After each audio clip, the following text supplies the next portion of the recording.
Sa ngalan ng Ama at ng Anak at ng Espiritu Santo, Amen. sumainyo ang Panginoon At sumaiyo rin. upang tayo maging marapat sa misang ito sa paggunita ng ating inang simbahan sa patron ng mga pari na si San Juan Maria Vianney. Halina't magsisimula po tayo sa ating mga kasalanan at pagkukulang. Tayo pong lahat, inaamin ko sa Sa makapangyarihang makapangyarihang Diyos Diyos at at sa sa inyo inyong mga mga kapatid, kapatid, na na lubha lubha akong akong nagkasala nagkasala sa sa isip, isip, sa salita salita at at sa sa gawa gawa, at at sa sa aking aking pagkukulang. pagkukulang. Kaya Kaya sinasamo isinasamo ko ko sa sa mahal mahal na na Birheng Birheng Maria, Maria, sa sa lahat lahat ng ng mga mga anghel anghel at at mga mga banal, banal, at at sa sa inyo inyo mga mga kapatid, kapatid, na na ako'y ako'y ipanalangin ipanalangin sa sa Panginoong Panginoong ating ating Diyos. Diyos. Kaawaan tayo ng mapagmahal na Diyos, patawarin sa ating mga sala, at patnubayan hanggang sa buhay na walang hanggan. Amen. Panginoon, kaawaan mo kami. Panginoon, kaawaan mo kami. Kristo, kaawaan mo kami. Kristo, kaawaan mo kami. Panginoon, kaawaan mo kami. Panginoon, kaawaan mo kami. Yumuko tayo, maaaring ibulong sa Panginoon ang ating intensyon. Pagdasal po ninyo ang ating mga pari. Pagdasal natin na huwag tayong pabayaan ng Panginoon na mabiktima ng malakas na lindol. Dasal natin ang intensyon ng mga tumutulong sa ating simbahan, ang intensyon ng mga nagpapamisa, ang intensyon para sa mga may sakit at mga nag-aalaga sa kanila, ang intensyon para sa mga may pinagdaraan ng mga malaking problema. Manalangin tayo. Ama naming makapangyarihan, ginawa mong maging uliran sa pagmamalasakit sa kapwa ang paring si San Juan Maria Vianney. Pakundangan sa kanyang huwarang pamumuhay at pagdalangin, mapagmalasakitan nawa namin ang aming kapwa-tao, alang-alang sa pag-ibig ni Kristo, para sila'y aming maakit sa iyo, at kaisa nila ay aming marating ang kaluwalhatian mo sa pamamagitan ni Jesucristo, kasama ng Espiritu Santo, magpa sa walang hanggan. Amen. Ang salita ng Diyos mula sa aklat ni Propeta Jeremias. Kinausap ng Panginoon si Jeremias at ito ang sinabi, "Isulat mong lahat ang sinabi ko sa iyo." Ito ang sabi ng Panginoon sa kanyang bayan. Wala nang lunas ang iyong sakit. Mabigat ang pinsalang dinanas mo. Walang kagamutan sa iyong sugat. Wala ka ng pag-asang gumaling pa. Nilimot ka na ng lahat ng kaibigan mo. Wala na silang malasakit sa iyo. Ika'y hinampas ko, gaya ng pagsalakay ng isang kaaway. Buong lupit kitang pinarusahan, sapagkat matindi ang iyong kasamaan at napakarami mong kasalanan. Huwag ka nang dumaing dahil sa iyong sakit. Wala nang lunas ang sugat mo. Ginawa ko ito sa iyo, sapagkat napakalaki ng iyong kasamaan at napakarami mong kasalanan. Sinabi pa rin ng Panginoon, muli kong ibabangon ang lipi ni Jacob. Pagpapalain ko ang bawat angkaniya. Bawat lungsod na winasak ay muling itatayo. At ititindig ang bawat gusali. At ang mga tao roon ay aawit ng pagpupuri at magkakaingay sa tuwa. Sila'y aking pararamihin. Pararangalan ko sila at wala nang hahamak sa kanila. Ibabalik ko ang kanilang kapangyarihan at sila'y magiging matatag sa harapan ko. Parurusahan ko ang lahat na mang-aapi sa kanila. Lilitaw ang isang pangulo na mula rin sa kanila. Aanyayahan ko siya, kaya't siya na may lalapit sa akin, sapagkat walang mga ngahas na kusang lumapit sa akin. Kaya nga, sila'y magiging aking bayan, at ako ang magiging kanilang Diyos. Ang salita ng Diyos. Salamat sa Diyos. Panginoy mahahayag kapag Sion ay natatag. Panginooy mahahayag kapag Siyon ay natatag. Ang lahat ng bansa sa poon ay takot, maging mga hari sa buong sinuko. Kung iyong itayong pamuli ang Siyon, ika'y mahahayag doon, Panginoon. Daing ng mahirap ay iyong diringgin. Di mo tatanggihan ang kanilang daing. Panginooy mahahayag kapag Siyon ay natatag. Ito'y matititik upang matunghayan. Sa sunod na lahing di pa dumaratal. Ikaw nga, o poon, ay papupurihan. Mula sa itaas, luklukan mong banal. Ang lahat sa lupay iyong minamasdan. Iyong dinirinig ang pagtatahuyan na mga bilanggong ang hatol ay bitay upang palayain sa hirap na taglay. Panginooy mahahayag kapag Siyon ay natatag. At ang mga anak na iyong mga lingkod, mamumuhay namang panatag ang loob. Magiging matatag ang kanilang angkan. Sa pag-iingat mo, sila ay tatagal. Ano pat ang iyong ngalay mahahayag? Sa Siyon o poon, ika'y ibabansag.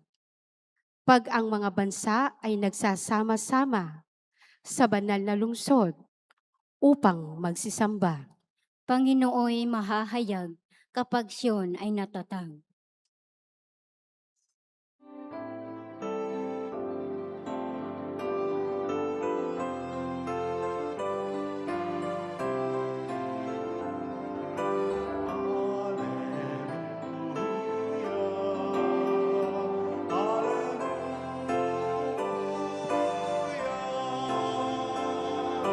Alleluia.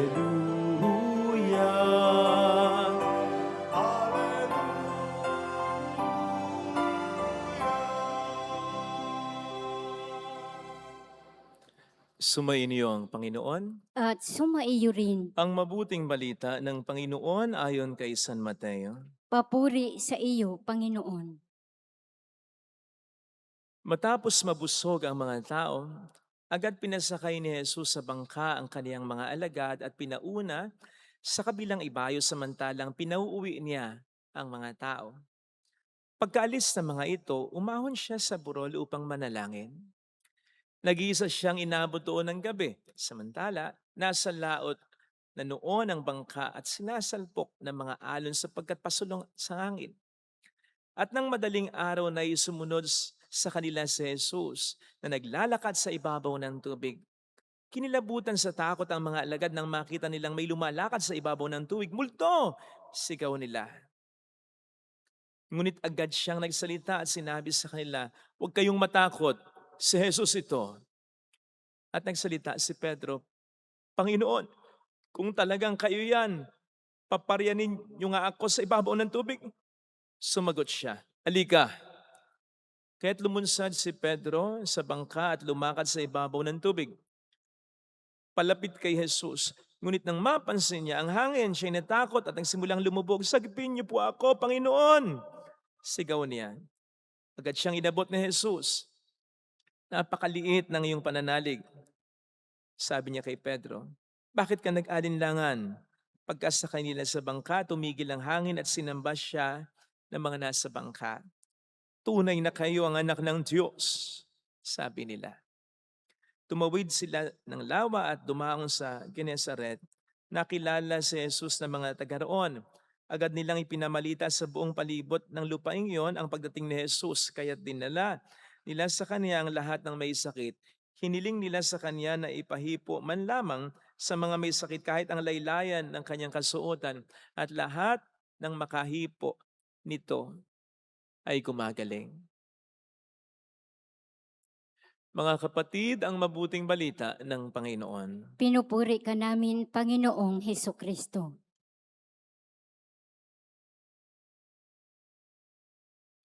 Welcome sa Our Lady of Lasal at Quasay Parish kung saan ayos lang pong umiyak at samahan tayo ng mahal na ina sa pag-iyak at sa pagdarasal upang maging maayos ang lahat.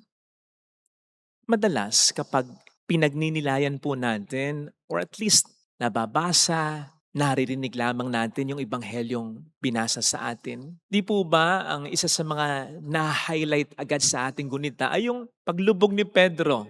Tapos sinabihan pa siya ni Kristo, "Kay liit ng pananampalataya mo." Kaya ang nagiging dating sa atin ay parang napakahina ni Pedro. Kahiya-hiya yung tagpong ito. Hindi dapat tularan si Pedro.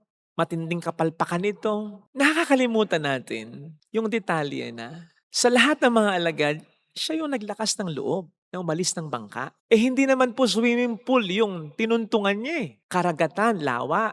Nang ibig sabihin ay hindi controlled yung race. Anything can happen to him. Pwede talaga siyang malunod at walang sasagip sa kanya. Nagiging napaka-ordinaryo sa atin ito na nadadaanan lamang natin. Kaya hindi natin na-appreciate yung ginawa ni Pedro na kung tatanong natin sa sarili natin, kaya ba natin? Kaya sa totoo lang, may ginawa si Pedro na hindi nagawa ng ibang mga disipulo. At baka nakakalimutan natin, bago lumubog si Pedro, nakalakad muna siya sa ibabaw ng tubig. At yun ay hindi naranasan ng mga disipulo. Kaya sa totoo lang, may ginawa si Pedro na hindi ginawa ng mga disipulo at may naranasan din siya na hindi naranasan ng kanyang mga kapwa-disipulo. Iyon sa palagay ko, ang huwag natin kakalimutan. Bago yung paghina ng kanyang pananampalataya, napakalakas muna nito. Sana wag din natin kakalimutan yon.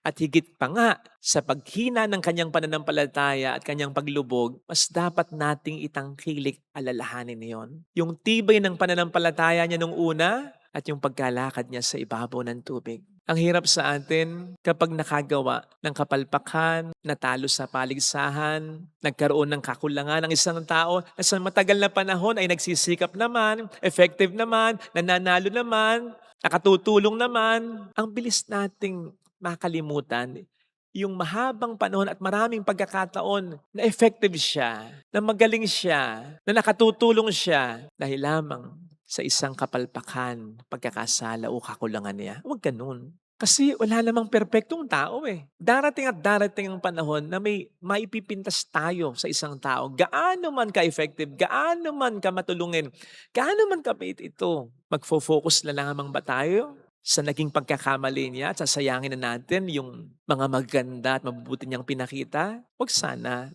Ganun ang Diyos. Ganun ang Diyos. Halimbawa, Pedro. Maraming mga naging kapalpakan si Pedro. Pero siya pa rin ang pinagtiwalaan ng Panginoon natin na maging unang tagapangalaga ng simbahang tinatag niya. Ganun din ang Diyos kay San Maria Vianney na inaalala natin ngayon bilang patron ng mga pare. Hindi siya matalino sa akademya. May mga pagkakataon na bumabagsak talaga siya. Pero sa awa at grasya ng Diyos, naging pare siya. Sigurado ko na ginawa ng Diyos ang paraan na kinakailangan para si San Maria Vianney ay mapagkatiwalaan. At yun ay dahil sa seminarista pa lamang siya, ginagawa na niya na talaga ang best niya. Nagsisikap na talaga siya. Gusto niya talagang maging pare at maging mabuting pare. At nakita ng Diyos yun. Kaya hindi sinakripisyo ng Diyos yun dahil lamang sa hindi niya pagiging magaling o matalino sa isa o dalawang subjects sa seminaryo. Sana maging ganun din tayo sa ating kapwa-tao para hindi basta nasasayang ang mga mabuting pagsisikap at ginagawa nito. Gayun din naman, tularan din sana natin si Pedro. Si Pedro na umalis sa kanyang comfort zone mula sa bangka na kanyang sinasakyan kasama ng mga alagad. Umalis tayo sa mga nakasanayan natin na kung minsan ay nagiging dahilan para maging stagnant na yung pananampalataya natin, yung relasyon natin sa Panginoon natin. Halimbawa, nasanay na lamang tayo na nagsisimba ng regular tuwing linggo. Baka naman makatutulong talaga kung bukod dito maglalaan pa rin tayo ng mga panahon para personal na manalangin at makausap ang ating Panginoong Jesucristo. Baka naman nasanay na tayo na pamilya lamang natin ang ating tinutulungan. Baka bubuti kung tutulong din tayo sa iba. Yung comfort zone natin na sarili lamang natin ang iniisip natin. Umalis tayo dyan. Isama natin ang iba sa mga magagandang plano natin. Nandyan din yung pagpapatawad sa kapwa, pag-unawa, paghingi ng tawad, pagbaba ng ating pride. Basta tulad ni Pedro, gawin natin kung ano yung hindi natin nakasanayan upang maranasan din natin yung hindi pa natin naranasan, breakthroughs in our life, in our faith, in our relationship with God, in our relationship with others. Para mas lumalim pa ang pananampalataya natin sa Diyos, ang ating relasyon sa Kanya, para mas humaba pa ang ating pasensya, mas lumawak pa ang ating pangunawa, mas lalo pa tayong maging mapagkumbaba, maging matulungin sa ating kapwa. Yun, para mas lalo tayong mag-grow, para maranasan natin yung hindi pa natin naranasan. Tulad ni Pedro, lumisan tayo sa ating mga nakasanayan para maranasan din natin ang mga buting bagay at mga grasya na hindi pa natin naranasan. Yun naman ang pangako ng Panginoon, di ba sa John 12:24, unless a grain of wheat falls to the ground and dies, it remains just a grain of wheat. But if it dies, it produces much fruit. Kapag mamamatay tayo sa comfort zone natin, maranasan natin ang pagkabuhay na hindi pa natin naranasan sa buhay. Huwag tayong matakot na gawin yan.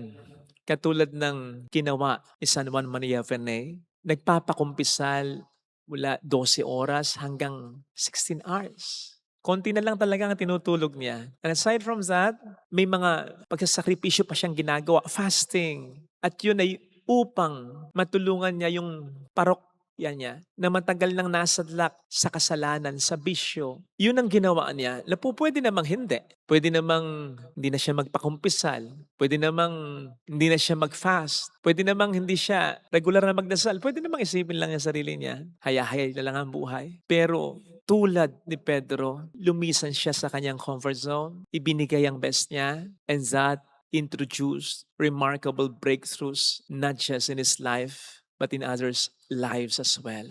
Huwag po tayong matakot na lisanin yung nakasanayan natin gawin upang mag-grow pa tayo sa pananampalataya natin at sa relasyon natin sa kapwa natin. Tayong matakot, pumalpak man tayo, at tulad ni Pedro, tutulungan tayong makaaw ng ating Panginoong Hesukristo. Lalo pat alam naman niya na yung sakripisyo na ating mga ginagawa ay dahil sa Kanya. O hindi nga ba't yun ang ginawa ni Pedro? Panginoon, kung kayo po yan, hayaan niyo po akong lumapit ako sa inyo. Na pwede nating paraphrase by telling God, Panginoon, mahirap itong maglalaan pa ako ng panahon para magdasal sa iyo bukod sa pagsimba ko tuwing linggo.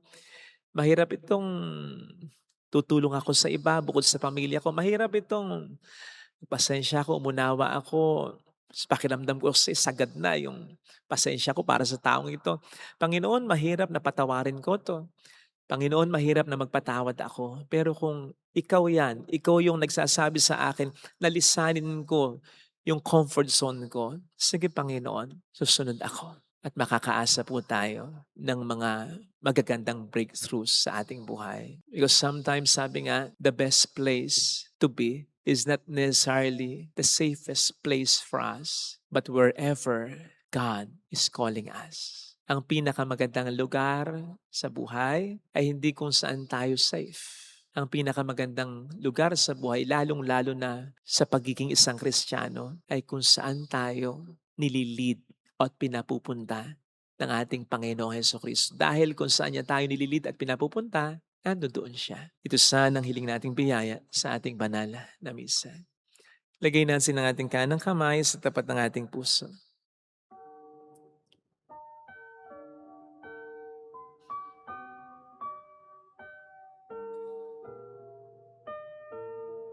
Awitin natin, alam kong may magagawa ang Diyos.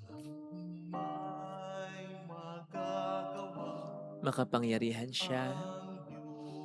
Alam kong may magagawa ang Diyos. Walang imposible sa Kanya.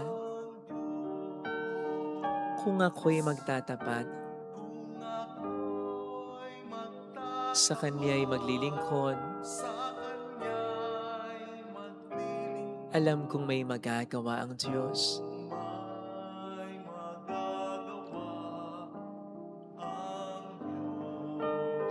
Alam kong di rin kinang Diyos ang samo ko, sapagkat anak niya ako.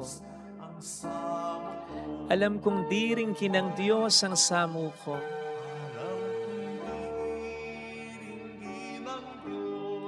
ang samo ko. Kung ako'y magtatapat, sa Kaniya'y maglilingkod. Alam kong di ringhin ng Diyos ang samo ko.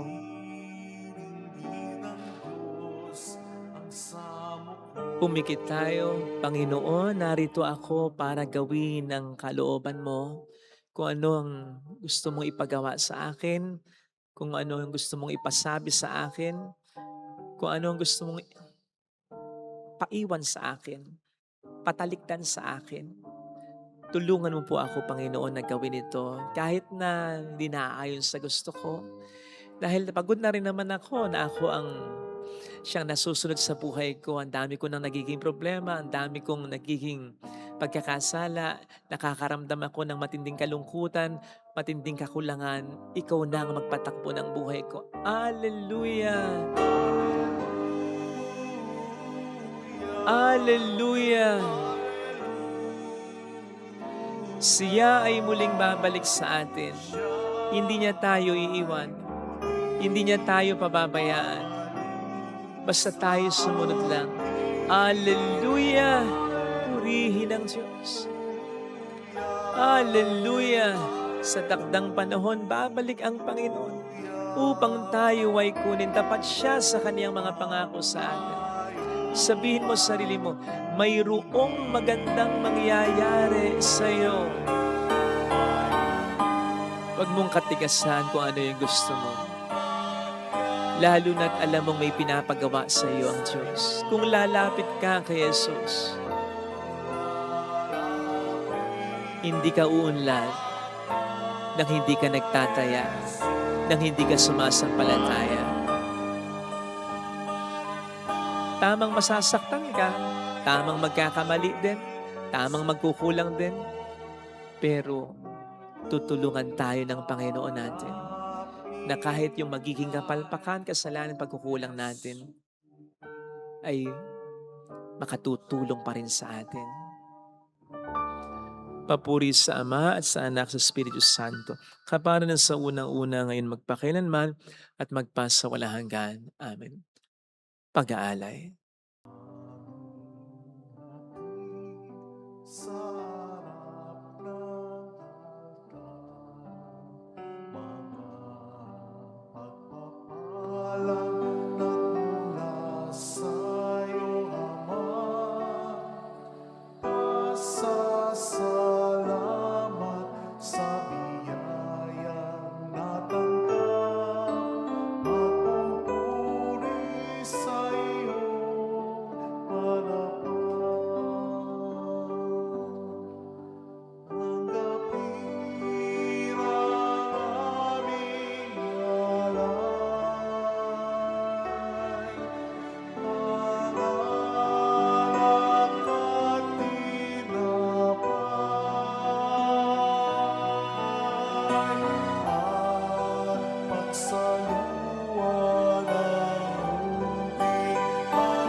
Manalangin tayo, pang ating handog ay maging kalugod-lugod sa Diyos Amang makapangyarihan. Tanggapin nawa ng Panginoon itong paghahain sa iyong mga kamay sa kapurihan niya at karangalan sa ating kapakinabangan at sa buong sambayanan niyang banal. Ama naming lumikha, dumudulog kami sa iyong kadakilaan upang ang kapangyarihan mong ipinahayag sa paghahain ng mga alay para gunitain ang mga banal tulad ni San Juan Maria Vianney ay magdulot sa amin ng pakikinabang sa kaloob mong kaligtasan. Sa pamamagitan ni Jesucristo, kasama ng Espiritu Santo magpasa walang hanggan. Amen. Sumainyo ang Panginoon. At sumaiyo rin, Itaas sa Diyos ang inyong puso at diwa. itinaas na namin sa Panginoon. Pasalamatan ng ating Panginoong Diyos. Marapat na siya ay pasalamatan. Ama naming makapangyarihan, tunay nga pong marapat na ikaw ay aming pasalamatan sa pamamagitan ni Jesucristo na aming Panginoon. Ngayon, San Juan Maria Vianney ay pinararangalan sa pamuhay niyang totoong uliran at pagiging maasahan sa panunungkulan. Kaya't si Jesucristo na maasahan sa katapatan ay niahayag sa pangasiwa sambayanan. Ang malasakit na mga ulurang tagapangasiwa noon ay nagpapatuloy magpahanggang ngayon sa mga panalangin ka lang iniuukol kaisa ng sambayanan mong dito'y nagtitipon. Kaya kaisa ng mga anghel na nagsisiawit ng papuri sa iyo ng walang humpay sa kalangitan, kami nagbubunyi sa iyong kadakilaan. Santo, Santo, Santo, Panginoong Diyos na mga hukbo, napupuno ang langit at lupa ng kadakilaan mo, o sana sa kaitaasan. Pinagpala ang naparirito sa ngalan ng Panginoon, o sana sa kaitaasan. Ama naming banal, ikaw ang bukhal ng tanang kabanalan. Kaya't sa pamamagitan ng iyong Espiritu gawin mong banal ang mga kaloob na ito upang para sa amin ay maging katawan at dugo ng aming Panginoong Kristo. Bago niya pinagtiis ang kusang loob na maging handog, hinawakan niya ang tinapay. Pinasalamatan kanya, pinaghati-hati niya iyon, iniabot sa kaniyang mga alagad at sinabi, "Tanggapin ninyong lahat ito at kanin. Ito ang aking katawan na ihahandog para sa inyo."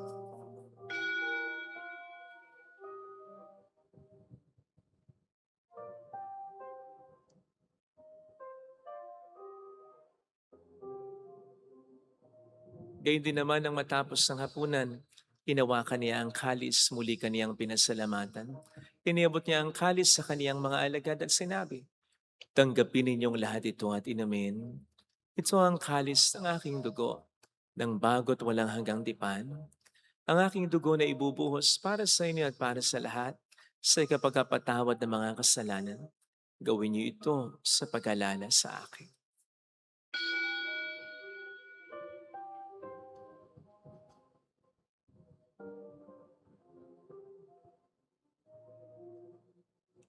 Ang misteryo ng ating pananampalataya, Si Kristo'y namatay, si Kristo'y nabuhay, si Kristo'y babalik sa wakas ng panahon. Ama, ginagawa namin ngayon ang pag-alaala sa pagkamatay at muling pagkabuhay ng iyong anak. Kaya iniaalay namin sa iyo ang tinapay ng buhay at ang kalis ng kaligtasan. Kami nagpapasalamat dahil kami yung minarapat na tumayo sa harap mo para maglingkod sa iyo. Sinasamo namin kami na magsasalo sa katawan at dugo ni Kristo ay mabuklod sa pagkakaisa sa pamamagitan ng Espiritu Santo. Ama, lingapin mo ang iyong simbahang laganap sa buong daigdig. Puspusin mo po kami sa pag-ibig. Kaisa ni Leon na aming Papa, ni Dennis na aming Obispo at ng Tanang Kaparian. Alalahanin mo po ang mga kapatid naming nahimlay nang may pag-asang sila'y muling mabubuhay, lalo na pong aming mga ipagdarasal. Saglit nating ipagdasal ang ating mga kakilalang iyumauna. Kaawaan mo sila at patuloyin sa iyong kaliwanagan. Kaawaan mo at pagingtapatin kaming lahat na makasalo sa iyong buhay na walang wakas. Ay isang mahal na Birhen ng Lasalet, ang ina ng Diyos. Isanuse ang kabiyak ng kanyang puso lahat ng mga banal na namuhay dito sa daigdig ng kalugod-lugod sa iyo. May pagdiwang nawa namin ang pagpupuri sa ikararangal mo sa pamamagitan ng iyong anak na aming Panginoong Kristo. Sa pamagitan ni Kristo, kasama niya at sa Kanya, ang lahat ng parangal papuri ay sa iyo, Diyos amang makapangyarihan, kasamang Espiritu Santo, magpasawalang hanggan.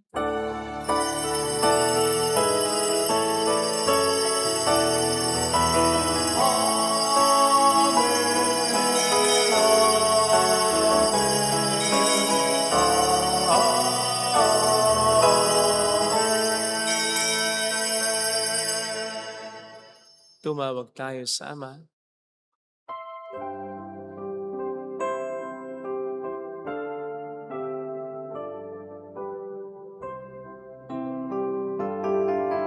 Ama namin, sumasalangit ka, sambahin ang ngalan mo, mapasa amin ang kaharian mo, sundin ang loob mo dito sa lupa para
Ibig namin kami adya sa lahat ng masama, pagkalooban ng kapayapaan araw-araw, iligtas sa kasalanan.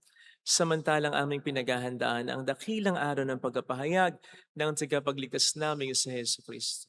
Sapagkat iyo ang kaharian, ang kapangyarihan at ang kapurihan, magpakailanman. Amin. Panginoong Heso Kristo, sinabi mo noon, sinasabi mo rin sa amin ngayon, kapayapaan ang iniiwan ko sa inyo, aking kapayapaan ang binibigay ko. Tuhayin mo ng aming pananampalataya, wag ang aming pagkakasala.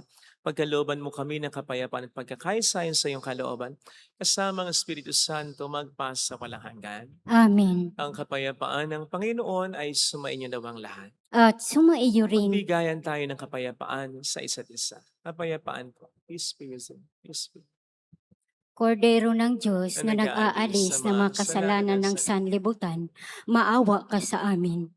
Kordero ng Diyos na nag-aalis ng mga kasalanan ng sanlibutan, maawa ka sa amin. Kordero ng Diyos na nag-aalis ng mga kasalanan ng sanlibutan, ipagkaloob mo sa amin ang kapayapaan. Narito sa harap natin ang Panginoon ng ating buhay at kaligtasan. Mapalad tayong inaanyayahan. Panginoon, hindi ako karapat-dapat na magpatuloy sa iyo, ngunit sa isang salita mo lamang ay gagaling na ako.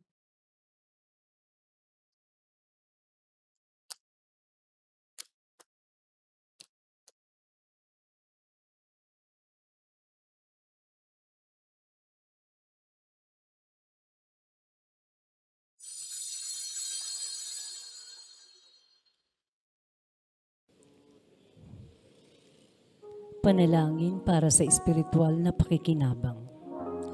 Panginoong Hesus, ako ay naniniwala na ikaw ay nasa kabanal-banalang sakramento.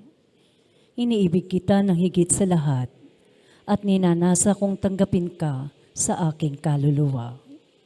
Sapagkat sa mga sandaling ito, hindi kita matatanggap sa sakramento.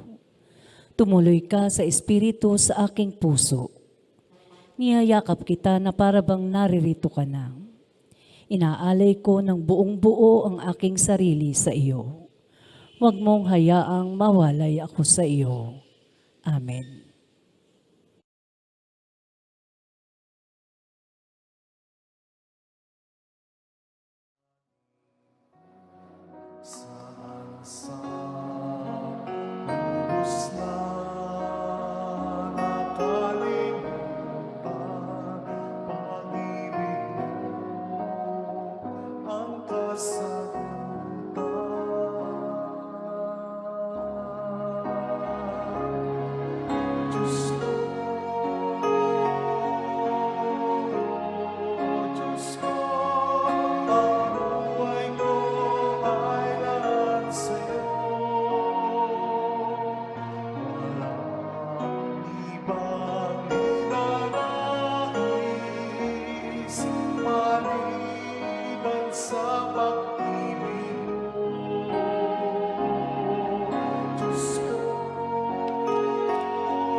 Manalangin tayo.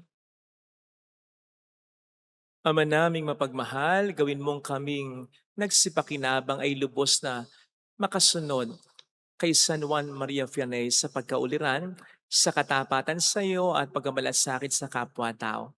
sa pamamagitan ni Jesucristo, kasama ang Espiritu Santo, magpasa walang hanggan. Amen. Holy God, Holy Mighty One, Holy Immortal One. Have mercy on us and on the whole world. Holy God, Holy Mighty One, Holy Immortal One. Have mercy on us and on the whole world. Holy God, Holy Mighty One, Holy Immortal One. Have mercy on us and on the whole world. Jesus, King of Mercy, We trust in you. alalahanin, Alalahanin o mahal na Birhen ng Lasalit, ina ng pag-asa. Ikaw ang nagpapaalala sa aming magbalik loob sa Ama. Ito ang nagpapatunay na ang kagandahang loob mo'y nanatiling busilak. Sa pag-aaruga mo sa amin, tungkulin mo'y tinupad. Sa paanan ni Kristo'y itinuring mo kaming mga tunay mong anak. Kaya ninais mong ni Isay huwag mapahamak. Maging sa iyong walang tigil na pananalangin, pati luhay pumatak. Huwag naman mawalan ng saysay ang iyong paghihirap.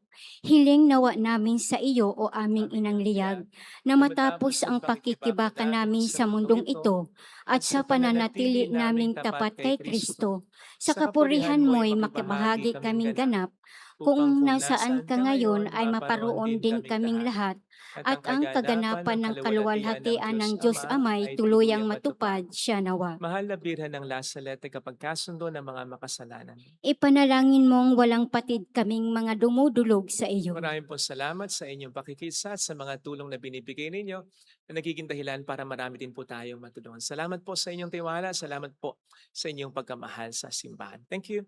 Sumainyo ang Panginoon. At sumaiyo rin. Pagpalain kayo kasama ng ating pamilya na mapagmahal na Diyos, ng Ama at ng Anak, ng Espiritu Santo. Amen. Umayo tayo sa kapayapaan ni Kristo. Salamat sa Diyos.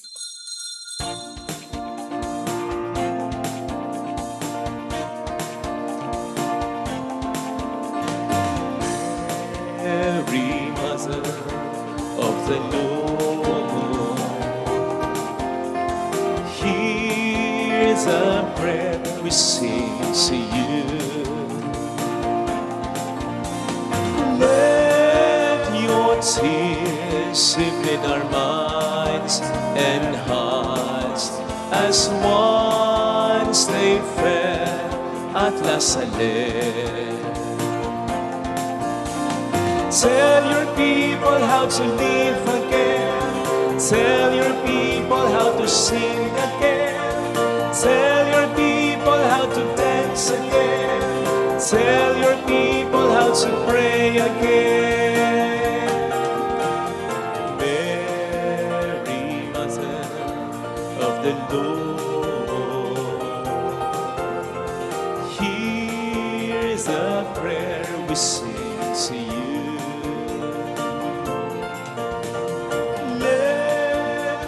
Tears sip in our minds and hearts as once they fell at La Salle.